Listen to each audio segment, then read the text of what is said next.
सकते हैं। एक महिला की स्पीच सुनिए,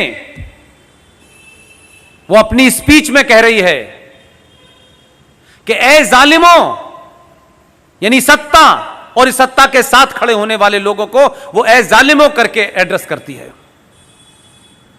और इतनी फिलॉसफिकल बात ऐसे ही हल्के में नहीं कही जाती है, उसके पीछे बड़ा नैरेटिव होता है। उसने कहा कि हमने अपने बच्चों को लोरी नहीं सुनाई है, हमने अपने बच्चों को ट्विंकल ट्विंकल लिटिल स्टार नहीं सुनाया है, हमने अपने बच्चों को करबला की कहानी सुनाई है। आपको पता नहीं है करबला में क्या हुआ, इसलिए आपके ऊपर रिएक्शन नहीं है, और करबला में क्या हुआ यह मुझे पता है, इसलिए मैं कह रहा हूं यह शाहीन बाग CAA के लिए नहीं है।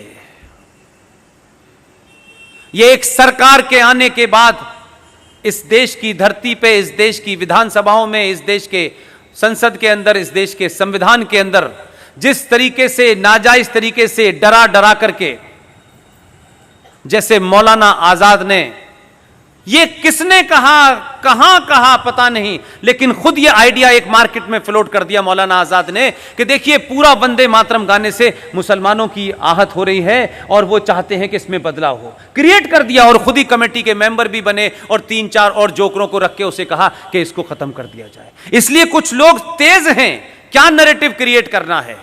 उसने जब यह कहा कि हमें करबला की शहादत का पता है, मैं उन्हीं मुसलमानों से एक सवाल कर रहा हूं, सच बताओ कुरान शरीफ पे हाथ रख करके, करबला में क्या हुआ था।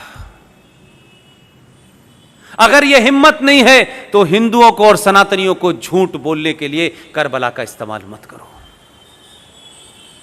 करबला में तुमने मोहम्मद साहब के खानदान, उनके नवासों के नवासे, उनकी हत्याएं करके उनकी गर्दनों को नेजों के ऊपर, नेजों कहते हैं बड़े बड़े त्रिशूलों के ऊपर लेकर के शाम की गलियों में उनकी औरतों को बेराबरू होके घुमाया था। तुमने ये किया था, तुम किसको बताना चाहते हो? तुम तो न मोहम्मद के सगे हो न उनके खानदान के सगे हो। तुमने तो उनके दामाद को नमाज पढ़ते हुए उनका कत्ल किया। तुमने तो मोहम्मद की बेटी के घर में आग लगाई और जलते दरवाजे में उन्हें मार के दफन कर दिया।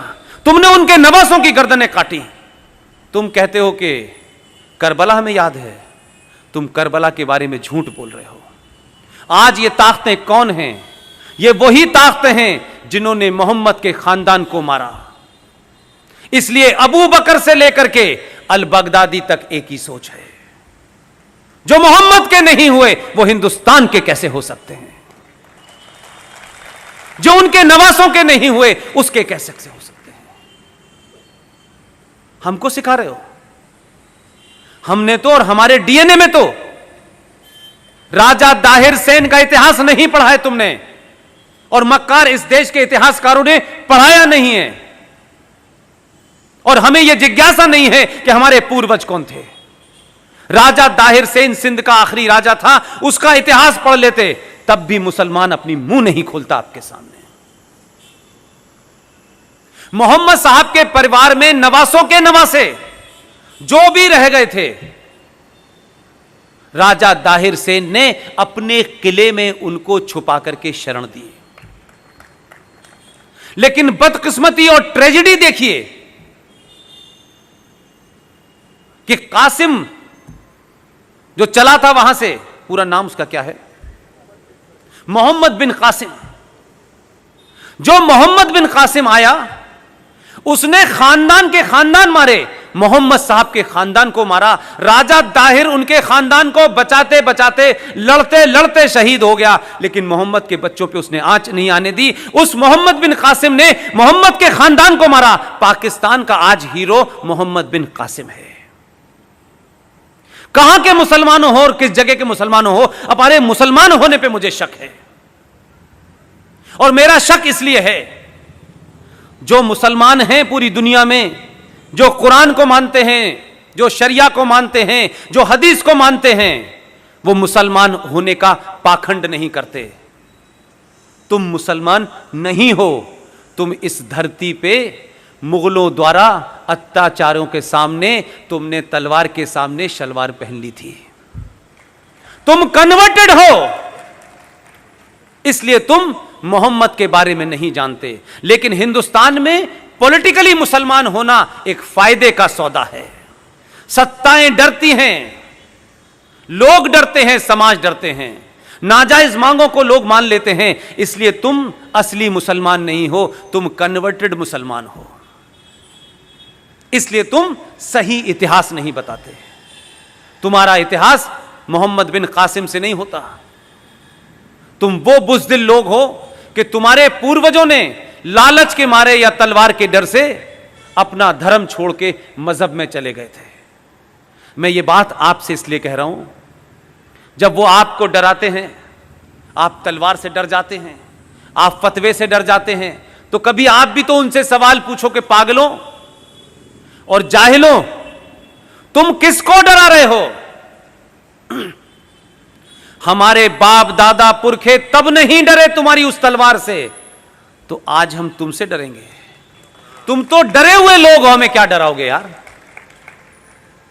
ये बोलना शुरू करा है आपने, इसीलिए इस देश में बड़ी उथल पुथल है। इसलिए लोगों को मोदी नाम की जो चीज है, ये कोई शख्स नहीं है, मोदी कोई एक इंसान नहीं है। मोदी 1000 साल के बाद 1000 साल पे सनातनियों पे 2 अत्याचार जो जुल्म हुए हैं, उस जुल्म को समाप्त करने वाली एक खुटी है जिस पे मोदी टंगा हुआ है। यह वो सोच है जिसके 7000 साल की तकलीफों को दूर करने के लिए हमें लगता है कि यह आदमी आया है, इसलिए पूरा देश उसके साथ खड़ा हुआ है और हर आदमी यह चाहता है कि इसको समाप्त करना चाहिए।